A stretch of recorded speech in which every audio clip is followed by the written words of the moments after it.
Justamente para explicarnos un poquito más de todo esto, tema muy complicado y muy polémico, pero para entenderlo, por lo menos también jurídicamente, saludo con muchísimo gusto, al querido doctor Rafael Estrada. Michel, querido Rafa, qué gusto saludarte después de tantos años, Pepe, amigo de tantos años. Qué gusto, Rafa.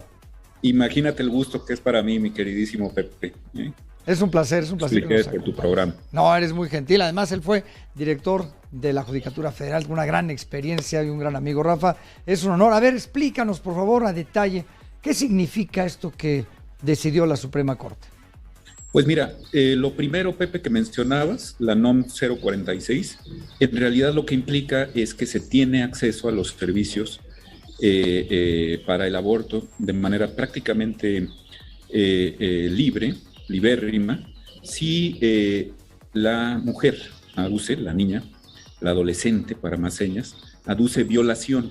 Pero es un tema interesante desde el punto de vista procesal porque no se necesita comprobar, ni siquiera presentar la denuncia ante el Ministerio Público del delito de violación para que el personal del Sistema Nacional de Salud tenga la obligación de practicar el EGRADO. A ver, Rafael, o sea, una niña dice, no tiene que decir que fue violada, va y practica el aborto aludiendo de que fue violada, pero sin demostrarlo. Bueno, tiene que decir que fue violada, Pepe, para que pueda tener el acceso a ese servicio, okay, para que se le practique el aborto, pero no tiene que probar en absoluto la violación.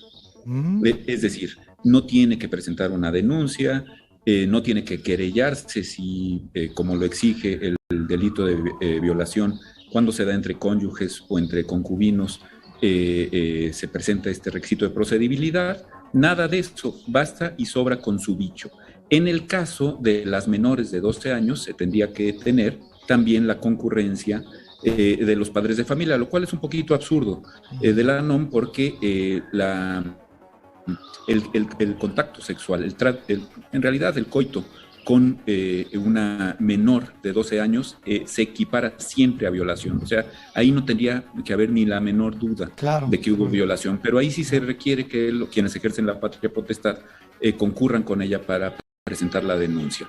En fin, el hecho es que pareciera que se protege en cierto modo al sujeto activo de la violación. ¿Por qué? Pues porque no se va a presentar una denuncia contra él ni se le va a perseguir, ¿verdad? Pero esto no es tan así, porque la Constitución General de la República, Pepe, obliga a todo ciudadano, a toda ciudadana que tenga noticia de la comisión de un delito a dar parte al Ministerio Público, denunciarlo ante el Ministerio Público. Si esto es así, el personal médico ante el cual se alegue la violación para la práctica del legrado tendrá la obligación de dar vista al Ministerio Público.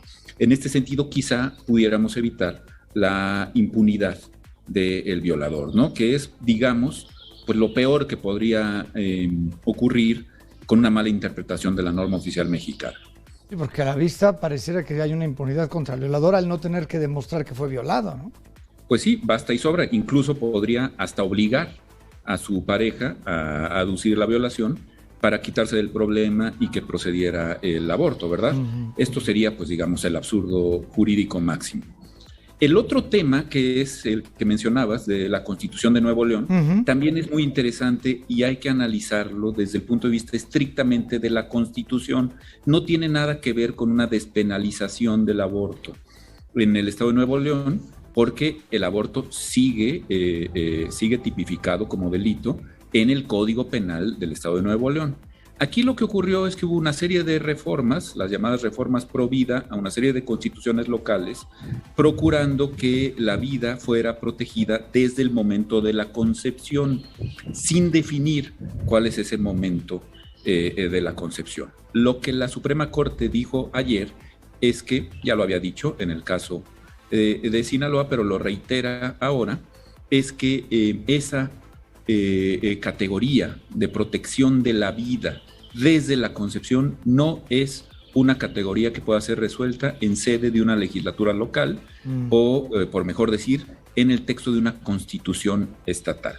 Lo cual viene a generar una serie de problemas. Entre otras cosas, trataré de explicarlo con claridad, aunque es un poco técnico, que las constituciones de los estados ya no pueden concebirse como integrantes de los bloques de constitucionalidad, es decir, de las normas que determinan la regularidad constitucional de otras normas inferiores en el sistema jurídico.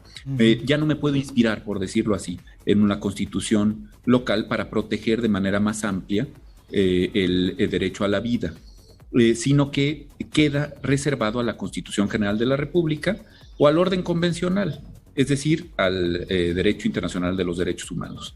¿Qué cosa curiosa te dice?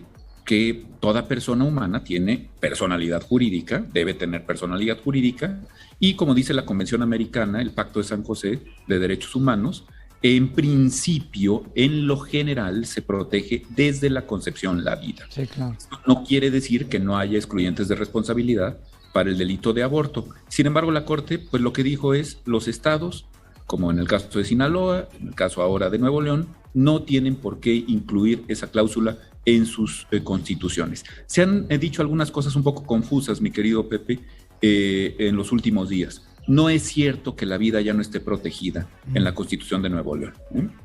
Al contrario, se mantiene la cláusula protectora, artículo 1 de la Constitución de Nuevo León, de la vida. Lo que se dice es que no puede ya establecerse esta protección desde la concepción, sino que se deberá estar al derecho general de la República y al derecho convencional, es decir, a los tratados internacionales que ha suscrito el Estado mexicano. Rafa, me queda un minutito, pero quisiera preguntar, porque recuerdo cuando fue el tema del gobernador de Tamaulipas, Cabeza de Vaca, que también la Suprema Corte quería atribuirse o quitarle al Congreso local sus atribuciones. No estamos cayendo en esto, de que al rato la Suprema Corte decida todo lo que pasa en el país, quitándole o restándole autoridad o legalidad, o no sé cómo decirle, a los congresos locales. O sea, los congresos locales al final tienen que hacer caso de lo que diga la Suprema Corte. Me da la impresión, Pepe, que tienes toda la razón y lo dices con mucha claridad. Pareciera que las constituciones de los estados se están convirtiendo en mero ornato, en un adorno nada más, y que no son referentes ni de constitucionalidad ni de legalidad, prácticamente ningún tema. En el tema de los derechos humanos, pues se está ejerciendo un monopolio desde la Suprema Corte, que es de la nación. Hay que entender esto, es la justicia de la Unión, no es la justicia federal. Exacto, estamos dejando de ser república, pareciera. Rafa, qué gusto. República Federal. Exacto. Qué gusto me da de veras, en verdad, y verte y que me hayas podido dar esta entrevista. Te mando un muy fuerte abrazo. Gracias, queridísimo Pepe. Me dará mucho gusto dártelo en persona. Por cierto, lo vamos a hacer muy pronto. Te mando un fuerte abrazo, señor. Abrazo. Gracias, señor Rafael Estrada. Gran abogado, gran abogado. Ya tiene usted la explicación de lo que pasó en la Suprema Corte.